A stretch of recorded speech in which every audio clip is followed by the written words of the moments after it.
Hello friends, आप लोगों का फिर से स्वागत है हमारे यूट्यूब चैनल मैथ्स क्लासेस में। आज का हमारा टॉपिक है pair of linear equation in two variables.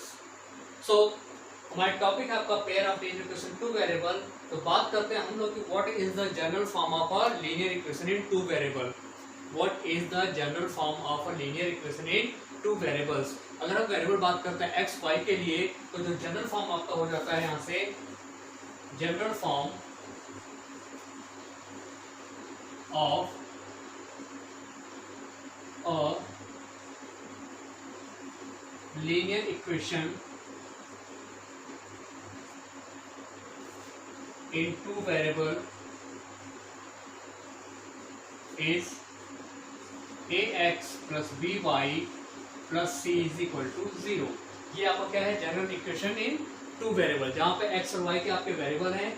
a आपका कोफिशिएंट है x का और b कोफिशिएंट है y का और c के आपका कांस्टेंट वैल्यू। अब बात करते हैं हम लोग pair of linear equation two variable. तो उसका जनरल फॉर्म क्या होता है, general form of pair of linear equation in two variables. हम बात करते हैं पेयर के लिए। तो पेयर के केस में क्या होगा कि आपके जो इक्वेशन होंगे उसमें दो इक्वेशन होंगे और दोनों क्या होंगे, आपके लीनियर होंगे। लीनियर इन द सेंस कि जो वेरिएबल होगा उसका एक्सपोनेंट क्या होगा, आपका 1 होता है।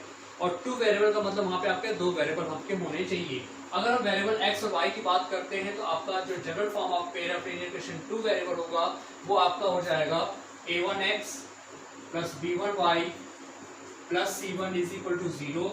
Second equation is a2x plus b2y plus c2 is equal to 0।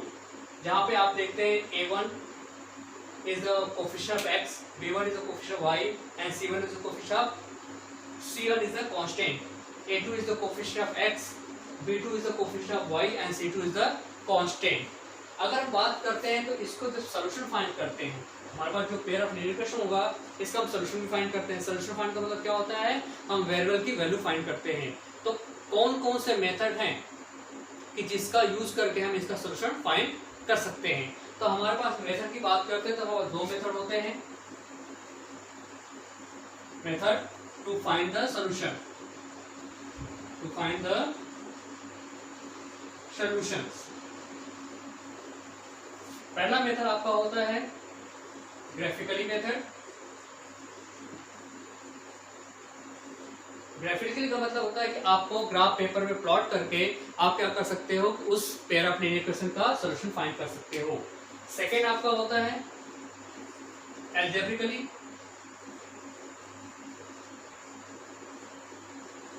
Algebraic sense क्या हुआ आपका कि आप क्या कर सकते हो, उसमें कैलकुलेशन करके आप उस वेरिएबल की वैल्यू फाइंड कर सकते हो। तो एल्जेब्रिक केस की बात करते हैं तो हमारे पास तीन कंडीशन होती है, तीन वे होते हैं जिसके थ्रू क्या कर सकते हैं, इसका जीरो फाइंड कर सकते हैं। फर्स्ट होता है आपका सब्स्टिट्यूट मेथड। सेकेंड आपका होता है elimination method and third one is cross multiplication। cross multiplication हमारे तीन मेथड हैं एल्जेब्रिक के केस में कि हम उसका यूज करके क्या कर सकते हैं, उसका सॉल्यूशन फाइंड कर सकते हैं। तो अब हम लोग बात करते हैं कि क्या कोई ऐसा तरीका है कि हम पहले ही पता कर लें कि आपके जो पेयर ऑफ लीनियर इक्वेशन होगा उसका सॉल्यूशन होगा या नहीं होगा। उसको हम चेक कर सकते हैं। यहाँ पे बात करते हैं situation for graphically representation of pair of linear equation. अगर हमने ग्राफ पेपर में प्लॉट किया, हो सकता है देखते हैं हम लोग क्या कर सकते हैं इसमें। तो ग्राफ पेपर पे अगर आपने पेयर ऑफ लीनियर इक्वेशन को अपने प्लॉट किया हुआ है तो हो सकता है कि वो आपको एक दूसरे को क्या करते हैं, एक दूसरे को इंटरसेक्ट कर सकते हैं या फिर नहीं भी कर सकते हैं। और हो सकता है कि वो एक दूसरे को एक लाइन दूसरे लाइन के पीछे पीछे जा रही हो, तो हम उसको क्या नाम देते हैं और उसका कितना सॉल्यूशन हो सकता है, इसकी हम बात करते हैं। तो हमारे पास होता है situation for graphically representation, situations for graphically representation. अगर आपने ग्राफ पेपर पर पेयर ऑफ लीनियर इक्वेशन को प्लॉट किया हुआ है तो हो सकता है इसमें पहला कंडीशन आपका आता है कि वो एक दूसरे को इंटरसेक्ट करें। पहला कंडीशन क्या होता है आपका, एक दूसरे को इंटरसेक्ट कर सकते हैं। सेकंड कंडीशन हो सकता है कि वो दोनों एक दूसरे को इंटरसेक्ट ना करें। ना करने का मतलब क्या होता है, पैरेलल। और थर्ड कंडीशन आपका होता है कि हो सकता है, जैसे पहले की बात करते हैं, मतलब प्लॉट किया आपने पहला लाइन और एक सेकंड लाइन एक दूसरे को इंटरसेक्ट कर गए, इसको क्या बोलते हैं, इंटरसेक्टिंग लाइन बोलते हैं। पैरेलल की बात करते हैं, अगर आपने ग्राफ पेपर में प्लॉट किया, सपोज एक लाइन ये जा रही है आपकी और सेकंड लाइन ये है आपकी, दोनों एक दूसरे क्या होती है, बीच में डिस्टेंस क्या होता है, हर जगह इक्वल होता है, जिसको क्या बोलते हैं, पैरेलल बोलते हैं। थर्ड कंडीशन की बात करते हैं तो थर्ड फॉर्म बोलते हैं कोइंसिडेंट लाइन। क्या बोलते हैं, कोइंसिडेंट। कोइंसिडेंट का मतलब होता है कि सपोज आपने अगर प्लॉट किया ग्राफ पेपर पे, एक लाइन आपकी ग्राफ पेपर ऐसे प्लॉट हो रही है और सेकंड लाइन इसके ठीक सेम पाथ से आगे पास हो रही है, इसको क्या बोलते हैं, तो कोइंसिडेंट बोलते हैं। तो अब क्या ऐसा कोई वे है कि हम पहले ही इसको चेक कर लें कि आपका सॉल्यूशन इंटरसेक्ट करेगा नहीं करेगा, मतलब जो आपके पेयर ऑफ लीनियर इक्वेशन है उसे इंटरसेक्ट करेंगे या पैरेलल होंगे या कोइंसिडेंट होंगे, या हम पहले सॉल्व करके तब चेक करें, या सॉल्व करने से पहले पता कर लें कि इसमें से क्या, किस केस में आप इंटरसेक्ट बोलेंगे, किस केस में आप पैरेलल बोलेंगे और किस केस में आप कोइंसिडेंट बोलेंगे। इसको चेक करने का हमारे पास तरीका है कि आपको पता है कि पेयर ऑफ लीनियर इक्वेशन क्या होते हैं आपके, a1x + b1y + c1 = 0 and a2x + b2y + c2 = 0। तो क्या ऐसा कोई वे है कि जिसके थ्रू हम पहले से पता कर लें कि उसका सॉल्यूशन होगा या नहीं होगा। तो आपको पहले बता दिया कि पेयर ऑफ लीनियर इक्वेशन क्या होता है आपका, a1x + b1y + c1 = 0। Second equation आपका होता है a2x + b2y + c2 = 0। ये आपका फर्स्ट इक्वेशन, ये आपका सेकेंड इक्वेशन। चलिए पहली कंडीशन देखते हैं। जो x का कोफिशिएंट है a1 और जो सेकेंड इक्वेशन का जो x है उसका कोफिशिएंट आपका a2, इनका रेशियो देखते हैं a1/a2 और y b1 जो है आपका फर्स्ट इक्वेशन के y का कोफिशिएंट है और b2 क्या है, सेकेंड इक्वेशन के y का कोफिशिएंट है। इन दोनों के रेशियो को हम कंपेयर करते हैं। अगर ये दोनों नॉट इक्वल हुआ, इस केस में क्या बोलते हैं, ये दोनों लाइन क्या होंगी, इंटरसेक्टिंग लाइन होंगी। क्या होंगी, इंटरसेक्टिंग लाइन हो जाएंगी, मतलब एक दूसरे को इंटरसेक्ट करेंगी। जब इंटरसेक्ट करेंगे तो उनके जो सोल्यूशन निकलेंगे वो क्या होंगे, आपके वन सोल्यूशन होते हैं, जिसको हम बोलते हैं यूनिक सोल्यूशन। क्या बोलते हैं, यूनिक सोल्यूशन। अब बात करते हैं कि अगर आपका सोल्यूशन निकलेगा तो मतलब वो लाइन का जो सोल्यूशन आ रहा है वो क्या आपका कंसिस्ट हो रहा है, मतलब कोई भी सोल्यूशन निकल के आता है, इसको बोलते हैं कंसिस्टेंट लाइन। कंसिस्ट मतलब इसका सोल्यूशन निकल के आपका आ गया, मतलब इसकी कंसिस्टेंसी हम चेक कर सकते हैं। सेकेंड कंडीशन आपका होता है, अगर आपका a1/a2 हो सकता है कि b1/b2 इक्वल हो but not equal to c1/c2। इस केस में आप क्या बोलेंगे कि दोनों लाइन क्या है आपकी, पैरेलल लाइन है। क्या लाइन है आपकी, पैरेलल लाइन है। और जब पैरेलल होंगी मतलब क्या है, दोनों एक दूसरे इंटरसेक्ट नहीं करेगी और सोल्यूशन तभी निकलेगा जब दोनों लाइन क्या करती है, एक दूसरे को इंटरसेक्ट करती हैं। तो यहाँ पे जब इंटरसेक्ट नहीं करेंगे तो उसको क्या बोलते हैं, नो सोल्यूशन। क्या बोलते हैं, नो सोल्यूशन। अच्छा सोल्यूशन ही नहीं निकला तो उसको क्या बोलेंगे, इनकंसिस्टेंट बोलेंगे। इनकंसिस्ट मतलब इनका कोई सोल्यूशन निकल के नहीं आएगा। थर्ड कंडीशन बात करते हैं, हो सकता है कि तीनों रेशियो इक्वल हो, a1/a2 भी इक्वल हो किसके, b1/b2 के, और ये भी किसके इक्वल हो, c1/c2 के, मतलब तीनों के आपके इक्वल होते हैं। तो इसको हम बोलते हैं, क्या बोलते हैं, कोइंसिडेंट लाइन बोलते हैं। क्या बोलते हैं, कोइंसिडेंट लाइन। कोइंसिडेंट लाइन बोलते हैं। और जब कोइंसिडेंट लाइन होती है तो इसके जो सोल्यूशन होते हैं वो कितने आपके होते हैं, इनफाइनाइट मेनी सोल्यूशन होते हैं। Infinite many solutions. जब इनफाइनाइट मेनी सोल्यूशन कोई ना कोई निकल के आ रहे हैं तो इसको हम क्या बोलेंगे, कंसिस्ट बोलेंगे। क्या बोलेंगे, कंसिस्ट बोलेंगे। मतलब कोई ना कोई सोल्यूशन निकल के आता तो क्या बोलते हैं, कंसिस्ट बोलते हैं। मैं फिर से रिपीट करता हूँ आपको कि हम क्या करना है, A1/A2 और B1/B2 मतलब A1A2 का रेशियो और B1 और B2 का रेशियो फाइंड करेंगे, और फाइंड करने के बाद हम चेक करेंगे कि दोनों क्या इक्वल है या नहीं है। अगर इक्वल नहीं होते हैं तो उसको क्या बोलते हैं, इंटरसेक्टिंग लाइन बोलते हैं। और इंटरसेक्टिंग लाइन अगर है तो उस केस में क्या होता है, आपका सोल्यूशन क्या होता है, आपका यूनिक सोल्यूशन होता है, और उस लाइन को हम बोलते हैं कंसिस्ट लाइन बोलते हैं। सेकंड की बात करते हैं कि अगर A1/A2 हो सकता है कि B1/B2 इक्वल हो, बट C1/C2 इक्वल ना हो, उस केस में क्या बोलते हैं, दोनों लाइन क्या करते हैं, एक दूसरे को इंटरसेक्ट बिल्कुल नहीं करेंगे, दिस लाइन दिस वन, ठीक है। एक दूसरे को कभी इंटरसेक्ट नहीं करेंगी तो उसको हम क्या बोलते हैं, पैरेलल लाइन बोलते हैं। और उसका जो सोल्यूशन निकलेगा वो कोई सोल्यूशन निकलेगा ही नहीं तो उसको हम क्या बोलते हैं, नो सोल्यूशन। और उनको बोलते हैं इनकंसिस्ट, मतलब जब कोई सोल्यूशन नहीं निकल के आता उसको क्या बोलते हैं, इनकंसिस्ट बोलते हैं।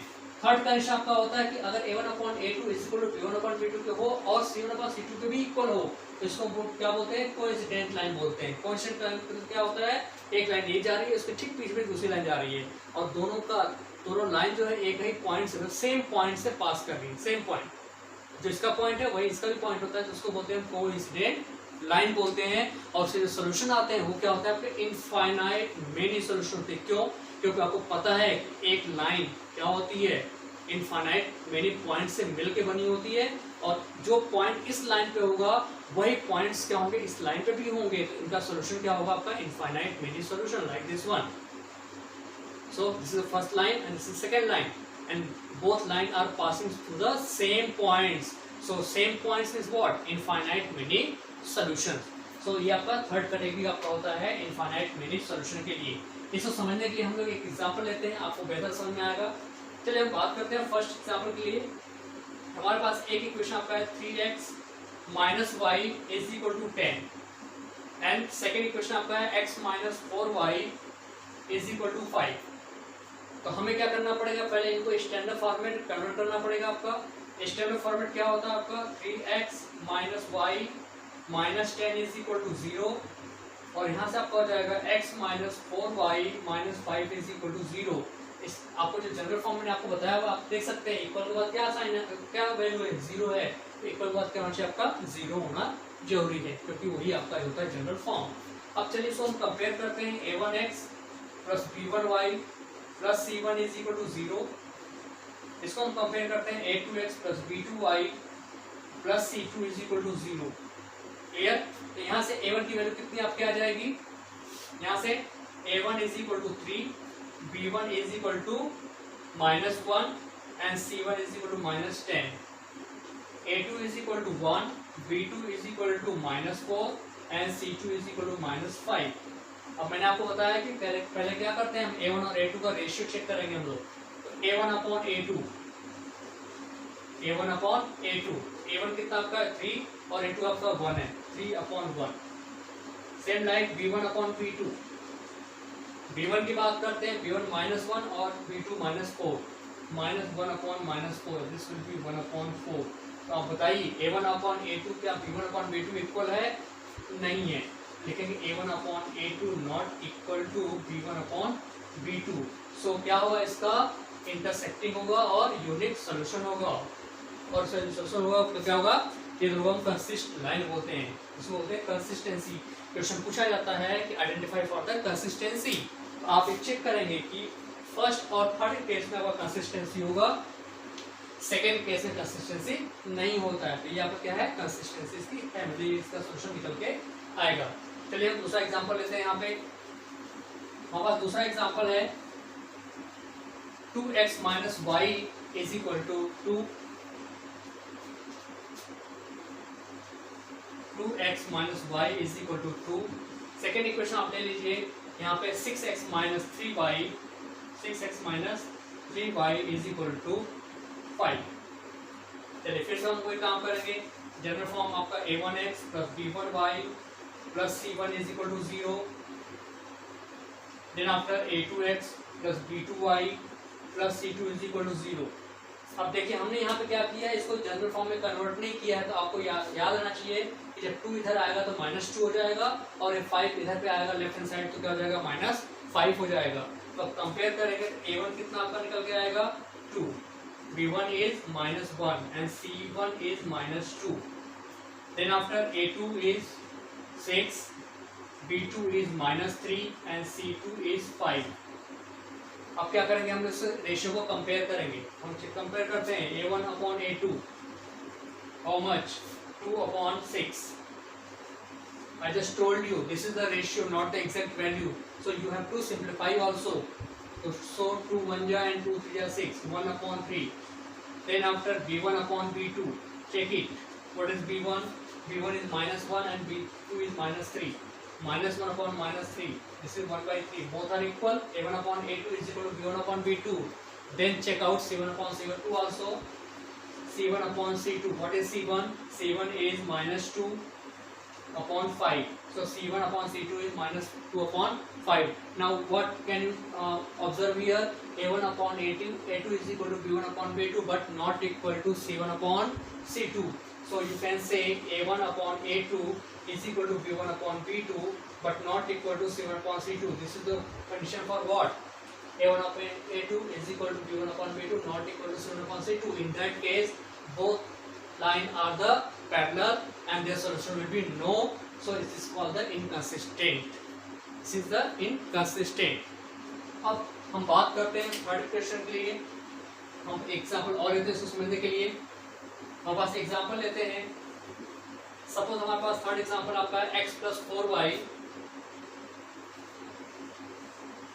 X plus 4y minus 2 is equal to 0. And second equation is 2x plus 8y. 2x plus 8y minus, you can say 4y, 4 is equal to 0.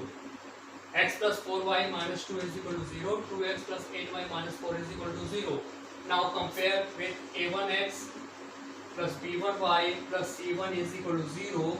So you will get a1 is equal to 1, b1 is equal to 4, c1 is equal to -2. Then after just compare this second equation with the general form, that is a2x plus b2y plus c2 is equal to 0. Now you can compare here, a2 is what? 2, b2 is what? 8 and c2 is what? -4. Now check their ratio of a1 upon a2. So you can see a1 upon a2 is what?